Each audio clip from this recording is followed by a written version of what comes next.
민사집행법은 채권자의 정당한 권리를 실현하는 마지막 열쇠입니다. 법원의 판결이나 집행권한이 있더라도 실제로 채무자가 변제를 거부하거나 이행하지 않는다면 무용지물이 될 수 있습니다. 이때 민사집행법은 국가가 강제력을 동원하여 권리를 실현할 수 있도록 보장하는 역할을 합니다. 채권자는 정당한 권리를 행사할 수 있도록 보호받고 채무자는 부당한 피해를 입지 않도록 절차가 공정하게 운영되며 모든 사람은 법을 통해 권리를 회복할 수 있습니다. 이처럼 민사집행법은 법적 권리의 실질적 보장을 위한 최종적인 장치라는 점에서 우리 사회에서 반드시 필요한 제도입니다. 민사집행법의 체계와 주요 내용에 대해 설명드리겠습니다. 먼저 제1편 총칙에서는 민사집행법의 목적과 기본 원칙, 그리고 집행을 담당하는 기관, 집행관 및 법원 등에 대해 규정하고 있습니다. 즉, 민사집행이 이루어지는 법적 기반을 정리한 부분입니다. 다음으로 제2편 강제집행에서는 강제집행의 절차와 요건을 다루고 있습니다. 제1장 총칙에서는 강제집행을 개시하기 위한 요건, 즉 집행권한의 필요성과 집행법원의 관할 등에 대해 설명합니다. 제2장 금전채권에 기초한 강제집행에서는 채권자가 금전채권을 집행하기 위해 필요한 절차를 규정하고 있습니다. 제1절 재산명시 절차 등에서는 채무자의 재산을 파악하는 방법, 즉 재산명시, 재산조회, 채무불이행자 명부 등재 등에 대해 다룹니다.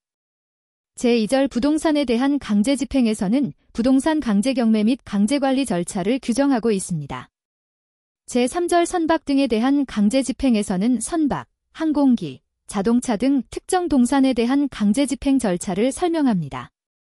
제4절 동산에 대한 강제집행에서는 채무자의 동산을 압류 매각하여 금전채권을 변제하는 절차를 규정하고 있습니다. 제3장 금전채권 외의 채권에 기초한 강제집행에서는 금전채권이 아닌 특정물 인도, 권리 이전, 일정 행위의 이행을 강제하기 위한 집행 절차를 다룹니다. 다음으로 제3편 담보권 실행 등을 위한 경매입니다. 여기서는 저당권, 근저당권과 같은 담보권을 실행하기 위한 경매 절차를 규정하고 있습니다. 채권자가 담보권을 행사하여 경매를 통해 채권을 회수하는 과정이 포함됩니다. 마지막으로 제4편 보전처분입니다. 보전처분은 본안 소송 전 또는 소송 중에 채무자의 재산이 유출되는 것을 막기 위한 절차입니다. 제1장 가압류는 금전채권을 보전하기 위한 절차로 채권자가 본안 소송 전 재산을 확보하기 위해 신청하는 제도입니다. 제2장 가처분은 금전채권 이외의 권리를 보전하는 절차로 예를 들어 부동산 등기 이전을 방지하거나 특정 행위를 금지하는 내용이 포함됩니다. 이와 같이 민사집행법은 강제집행, 담보권 실행, 보전처분으로 구성되어 있으며 각 절차가 어떻게 진행되는지를 규정하고 있습니다. 이를 통해 채권자의 권리를 보호하고 공정한 절차를 보장하는 것이 민사집행법의 핵심적인 역할입니다. 이제 표를 참고하시면서 각 개념을 더 깊이 이해해 보시면 좋겠습니다. 민지법 8번 문제입니다.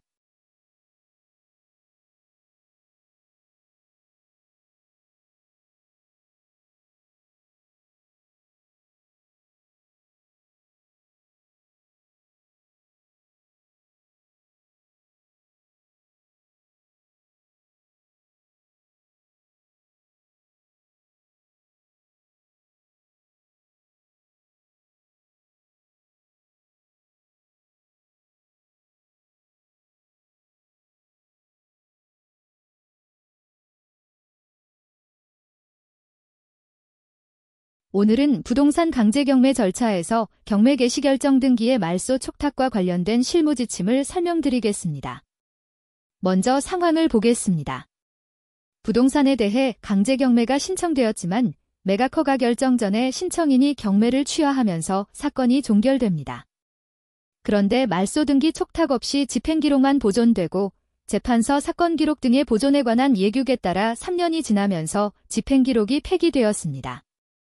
이후 경매 신청인이나 이해관계인으로부터 말소 등기 촉탁을 요청하게 되는데 이때 문제가 발생합니다.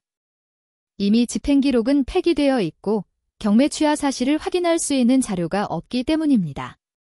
이로 인해 법원마다 처리 방식이 달라지고 실무상 혼선이 발생할 수 있습니다. 이에 따라 재민 77대 4 예규는 다음과 같은 처리 방향을 제시합니다. 민사집행법 제141조에 근거한 절차로 경매 신청이 취하된 사실이 집행법원에 명백한 때에는 취하증명을 작성 첨부하여 경매 개시결정 등기의 말소 등기를 촉탁할 수 있다는 것입니다. 결론적으로 기록이 폐기된 경우라도 다른 자료로 취하 사실이 확인되면 법원이 말소 등기를 직권 촉탁할 수 있다는 점, 그리고 그에 필요한 취하증명 작성 및 자료 확인 절차가 중요하다는 점을 강조드리며 마치겠습니다. 감사합니다.